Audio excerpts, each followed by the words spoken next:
Hi, I'm Leah Melby Clinton, a writer, brand storyteller, creative entrepreneur, and like so many of you, someone working to build something meaningful while also juggling a full-time job and a full-time life.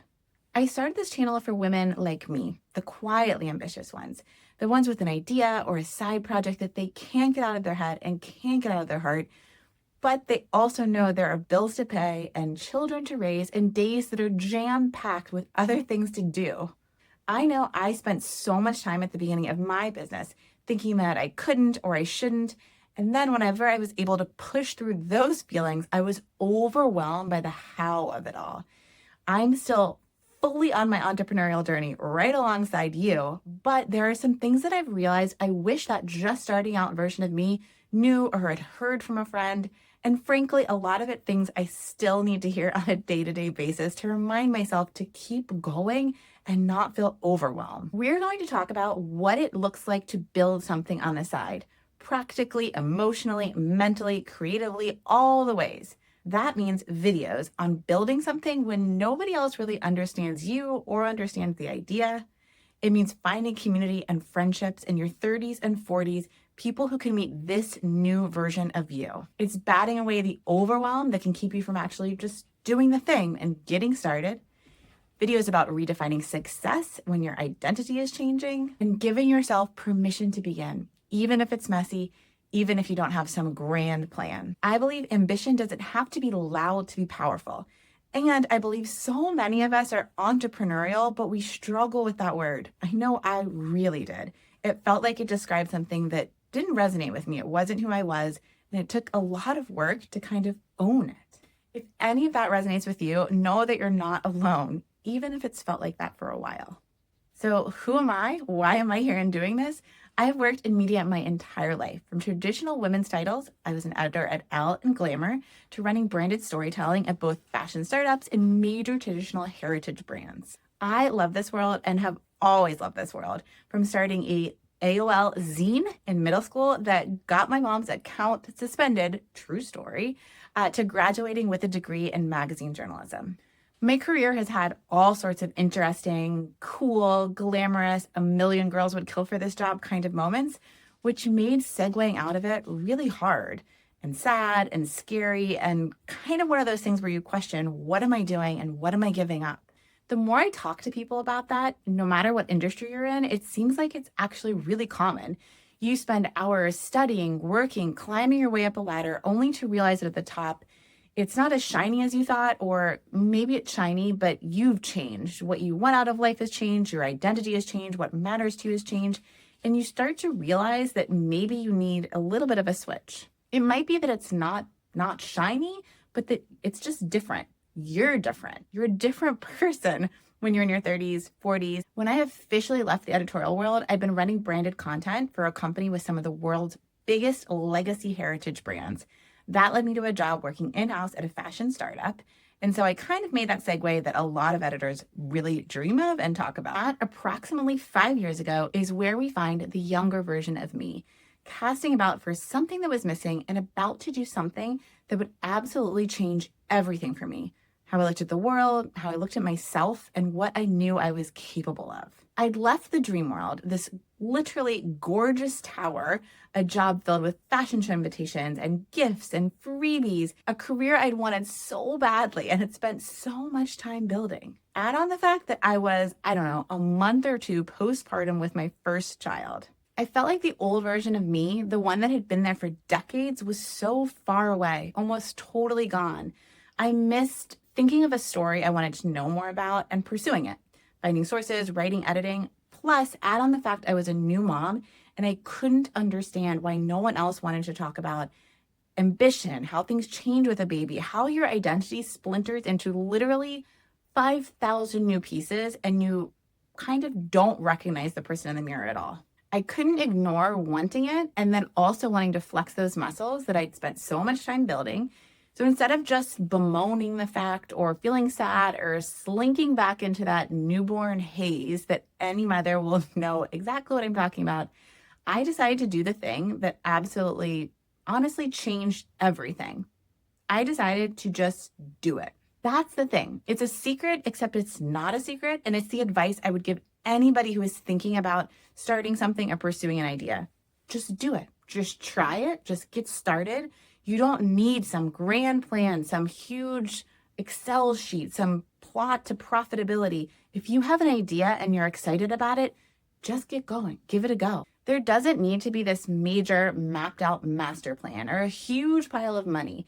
Beyond just being a writer and an editor, so I knew how to do that part, I had literally no idea what I was doing. Instead, I dove in with what inspired and excited me to a tremendous degree, and I just figured it out as I went. I squeezed out whatever extra time I could find and got going. I didn't let myself get distracted by all the little pieces that scared me or I was intimidated by. I just almost didn't think about them. It's kind of like the idea that bliss is ignorance, right? If you thought about all the things you didn't know or thought you needed to know, I would have been like a deer in headlights, unable to do anything. And that's what I think more people need to hear. Just don't think about it. You'll figure out a lot of that stuff as you need to, as you cross the bridge, but it's going to keep you from getting started. If I knew what I was supposed to have done, I think I might have just thrown in the towel, frozen, or not tried anything. Now, there are a lot of things that I learned I wish I had done or would have made some things easier. I applied those to my second business idea, the one I'm currently building. I'm going to talk about that in a future video. So there are some things, I guess I'm going to contradict myself just a little, but I think the biggest part of it all is just not being afraid, because the getting started is the number one most important part of this whole thing. So in those 5 years, that's felt like the biggest, most important piece of advice that a lot of people don't seem to talk about. There are a lot of business coaches out there, a lot of YouTube experts talking about how to make six-figure incomes or double your listserv or whatever. And that is really cool and great. But for me and the way I'm wired, it kind of is missing the point. I think that stuff can come later, but it's the businesses that are built with heart and excitement and passion that all that's going to come. And so if you think too much about numbers and Excel and how to make money out of it from the gate, I think it's going to stop you. If you felt the same, that it's less about quitting your job or making some huge splash in the industry and more about following your dream, this channel might be for you. I'm here to remind you that there's no need for some massive Excel plan. You can go into it with a dream and a little bit of gasoline in your tank, and you're gonna figure it out. You don't need a plan for the next 5 years. If you're ambitious and passionate, but wary about the idea of hustle culture, if you aren't even sure you really want to leave your day job, if you like having a steady paycheck, I get it. Absolutely, same for me. If you're in your 30s or 40s and have built this amazing career, your own version of what a million girls would kill for, but you can't shake that feeling of what next or what now, this is the space for you. This little corner of YouTube is for women who feel in between ambition and exhaustion, and in between the right now version of them and the version of who they're becoming. That's exactly how I feel, and it was only recently that I was able to view that as a total positive. Feeling in between, neither here nor there, neither this nor that, can feel like such a negative. Embracing it and realizing it was absolutely an amazing thing has been a huge unlock for me. So what can you expect here? I'm going to be focusing on emotional entrepreneurship and all the elements of building a lifestyle business. Something that feeds your soul, nourishes and harnesses that excitement and that passion you're feeling without the need to go, go, go, or scale, scale, scale. I'm like your cheerleading best friend who's here to give you encouragement and support and remind you that you're actually kind of already a badass. And just by trying the thing, you are already doing so much more than most people with an idea ever do. But I'm also here to be that best friend who is going to tell you if you're tired or you need a little break, yeah, go on a Target with your kids, watch some reality TV for a little bit.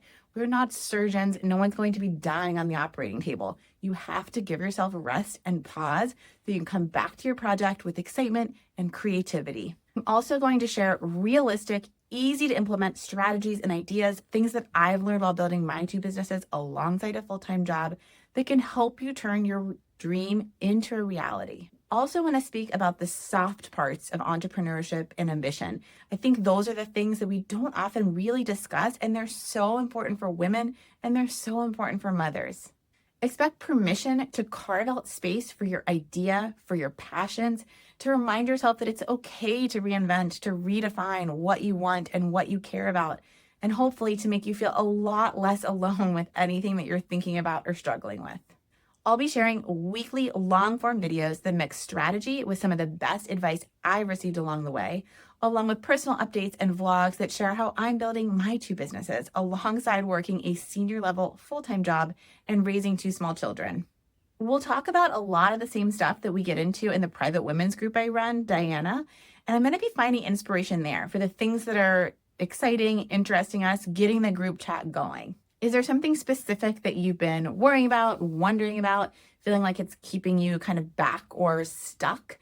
Let me know in the comments. I am not an expert, again, right there in the thick of it with you, but don't forget I'm a writer. So I love digging into a problem, finding out answers, and bringing it to a group. I just turned 40 this year, and along with that milestone birthday, there's a lot of reflection and a lot of thinking.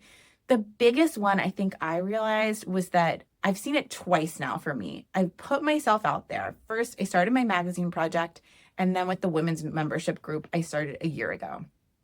They were both times when I had to be incredibly vulnerable and take something I was worried about or thinking or feeling inside, and instead of thinking that no one else in the world felt that way, that it was just me, that it was probably a problem or something deficient about me, that I was particularly unlikable, or I just had a problem making friends because no one wanted to hang out with me, whatever. It sounds silly even saying it out loud, but I think the exercise of realizing and believing and trusting that other people felt the same way, I put it out there and I met women on both occasions who it resonated with them and they felt the same. That was probably one of the most important lessons and things I've learned in the last few years of my life that I'm so excited to take into this next stage of adulthood and being a mother. Realizing if you are thinking or wondering something, if you feel a little lonely, other people out there feel it too. It's nothing to be ashamed about, worried, feel like it's saying something bad about you. It's kind of the opposite. There's power and vulnerability and authenticity, and you unlock the most amazing things and meet the most amazing people when you're okay with that. I hope this is kind of the next step in that journey for me. We're building it with Diana. It's a 100-person membership group. I like to call it a new age sorority, where we're mixing offline meetups with online stuff. I want this to be a bigger expansion of that. More people to chat, to talk, to communicate with each other and not feel alone in that feeling of wanting something a little bit different, trying to figure it out, even if you have a lot of, oh, I couldn't be doing that. I shouldn't be doing that. Keeping that away, banishing it. I want to find more women I can talk to about fear and ambition and excitement and ideas and the struggle of balancing all of this stuff with the workload and the mental workload of being a mother. I hope this gives someone else the reminder that they shouldn't feel behind just because they're building differently, or that they don't need to want to quit their job or raise a ton of money. There is space out there for all of us to do whatever feels right to our entrepreneurial journey. I'm definitely not here to teach you how to scale a business in 30 days or make 10K a month. That is just not me. I'm here to tell you that what you're doing really matters, even if it's quiet, even if no one else sees it but you, even if you're just getting started. You are doing it, which is amazing. Subscribe if you want to feel less alone and be part of something honest and a real dialogue about what the heck it means to be an entrepreneurial woman pursuing things at her own pace. I'd love to get to know you too. Leave a comment about what you're building, what you're thinking about building, what you're dreaming of, or what you want to talk to someone about in this space.